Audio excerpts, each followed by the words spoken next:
فسادی نے نا وہ یہو جہاں اختراع کرتے رہتے ہیں کہ جی وہ کتا کن لے گیا، وہ ساڈے اگے بھی ساڈے یہ جہل بیٹھے ہوتے ہیں، وہ کتے مگر نس پہ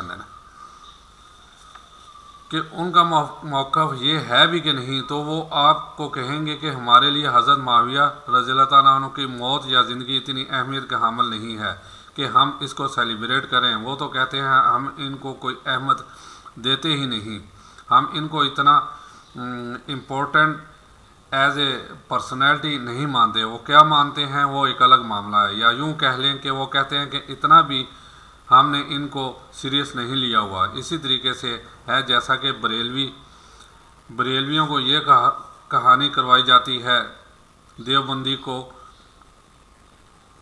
کہ اہل حدیث اماموں کو نہیں مانتے۔ اب یہ بہت بڑی کہانی ہے اور چل رہی ہے۔ آپ کسی اہل حدیث سے بھی جا کر پوچھیں یار آپ اماموں کو نہیں مانتے، وہ کہیں گے نعوذ باللہ ہم تو اماموں کی خدمات کو لے کر چل رہے ہیں۔ چلیں اگر امام ابو حنیفہ رحمہ اللہ سے اختلاف بھی ہوا کسی مسئلے میں وہ تو الگ بات، باقی جو تین بڑے فقہ کے امام ہیں، تین وہ جو کہانی کروا کے بتائے گئے ہیں، یہ تو ہزاروں فقہ کے امام ہیں کہ نام کتابوں میں تو ہیں لیکن وہ پبلکلی نہیں چلے۔ ظاہر ہے جن کو اوپر لے آئے تو وہ سامنے آ گئے، جن کو نہیں آئے وہ ماضی کا حصہ بن گئے، یا پتہ نہیں لگا لوگوں کو کہ یہ بھی امام ہے وقت کے اپنے۔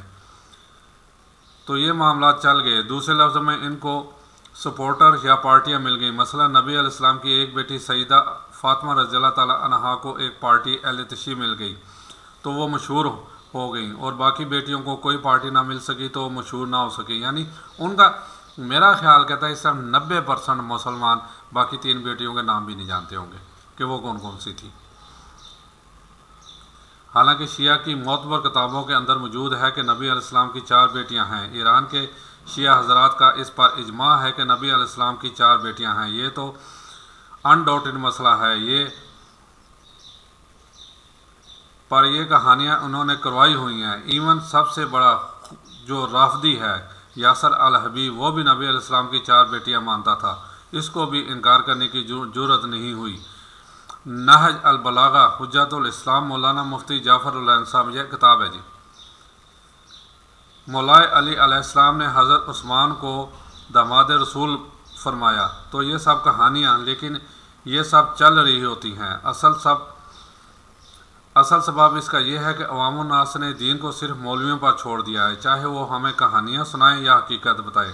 ہم نے صرف اونچی آواز میں سبحان اللہ کہنا ہے۔ ظاہر ہے جی آگے یقین مانے پریکٹیکلی میں ایک چیز بتانے لگا ہوں یہاں پہ، ہمارے یعنی ہم میں اتنے جاہل لوگ پائے جاتے ہیں کہ ایک عذاب کی آیت چل رہی تھی اور جمعے کا خطبہ تھا، مولوی صاحب اس عذاب کے بارے میں بتا رہے تھے کہ وہ ایسے اس عذاب ہوگا۔ ایک مجھ سے بھی بڑے بزرگ وہ بیٹھے اپنے مست میں، انہوں نے ایک ہی رٹ لگائی ہوتی ہے زور سے، اگلی صاحب میں بیٹھتے ہیں سب سے سبحان اللہ، اس نے اس پہ کہہ دیا سبحان اللہ، تو مولوی کہتا ہے یار سن بھی لیا کرو کہ میں کیا کہہ رہا ہوں۔ یعنی مولوی کو ٹوکنا پڑا کہ کم از کم سن تو لیا کرو وہاں، جہاں پہ استغفر اللہ کہنا چاہیے، یہاں پہ اللہ سے معافی مانگنی چاہیے، اللہم اجرنی من النار کہنا چاہیے، وہاں بھی جناب سبحان اللہ۔ آخر مولوی کے ٹوکے گا بھائی جناب سن تو لیا کرو میں کی کہہ رہے ہیں، اللہ لو ایتھے سبحان اللہ کہنا بھی ہے کہ نہیں۔ بہرحال ہم ایسے ہی ہیں جی، لکیر کے فقیر۔ ہم نے صرف اونچی آواز میں سبحان اللہ کہنا ہے، یا جو میرا بھائی ذرا زیادہ جذباتی ہو جاتا ہے تو وہ زور سے کہتا ہے نعرہ تکبیر، نعرے لانچ بھی شعر۔ اس میں بھی ایک میں چھوٹا سا واقعہ، یہ میرے بھائی نے ویسے بتایا تھا، یہ غالباً بات ہے یہ تقریباً 83-84 کی۔ تو یہ الفلاح بلڈنگ میں ایک سیمینار ہوا کشمیر کے حوالے سے، تو وہاں کشمیری رہنما آیا ہوا تھا، تو ہمارے لوگ بات پہ اب وہ ایک اپنا مدعا بیان کر رہا تھا، موقف بیان کر رہا تھا، ہماری کتنی بیٹیوں کی عزت لوٹی، کتنے شہید ہوئے، کتنوں کو یرغمال مرائے، کتنے اپاہج ہو گئے۔ یعنی یہ تھوڑی دیر پر رکاوٹ مانے سبحان اللہ نعرہ تکبیر نعرہ تکبیر، اسے غصہ چڑھ گیا، اس نے ہاتھ جوڑ کے کہا، اس نے کہا اللہ کے واسطے یہ رہنے دو، یہ کھوکھلے نعرے جو ہے نا نہ لگاؤ، ہم سے پوچھو ہم سے کیا بیت رہی ہے۔ کہتا ہے میرا پورا خاندان وہاں کٹ کے شہید ہو گیا، آپ یہاں بیٹھ کے صرف نعرے لگا رہے ہو، اگر اتنا آپ کو اسلام کا ہوتا نا تو وہاں جا کے گھس کے ہندوؤں کو مارتے۔ ہم آپ کے بھائی ہیں، آپ کا فرض بنتا ہے ہماری مدد کرنا، لیکن آپ یہاں سال میں ایک دن سیمینار کروا کے نعرہ تکبیر کر کے آپ کہتے ہیں ہمارا فرض ادا ہو گیا۔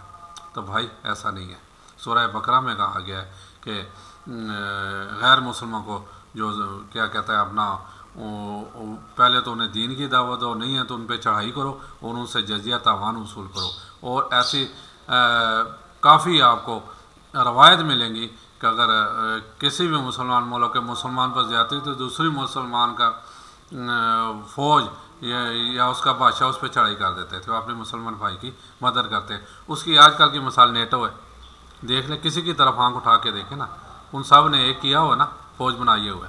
یہ آپ سامنے دیکھ لیں افغانستان میں کیا ہوا، عراق میں کیا ہوا، اردن میں کیا ہوا، اور فلسطین میں کیا ہو رہا ہے، وہ سب ایک ہیں لیکن ہم ٹکڑیوں میں بٹے ہوئے ہیں۔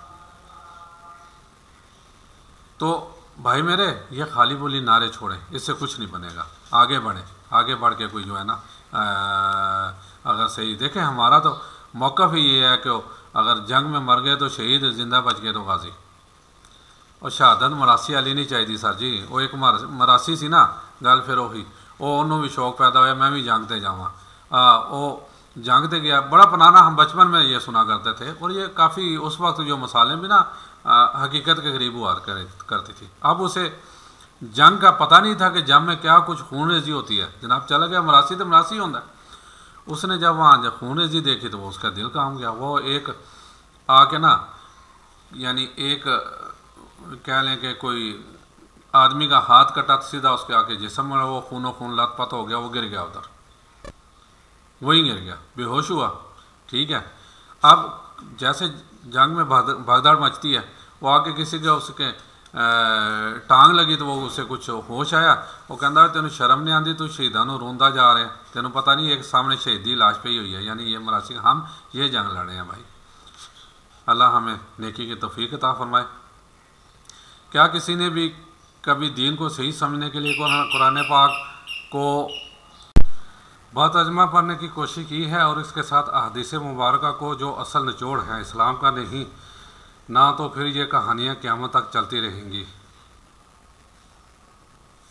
اگر واقعی ہم قرآن دیکھیں، قرآن پاک اس پہ یعنی اجماع ہے، اللہ کی طرف سے آئی ہوئی کتاب ہے، اس کا کوئی انکاری ہے ہی نہیں۔ اور بعض جگہ قرآن پاک پہ یعنی بس زومانی بات کر دی جاتی ہے، اس کی تفصیل نہیں بیان کی جاتی۔ اصل حدیث مبارکہ کا کام ہی ہے، پھر اس کے آگے وہ تشریح کرتے ہیں۔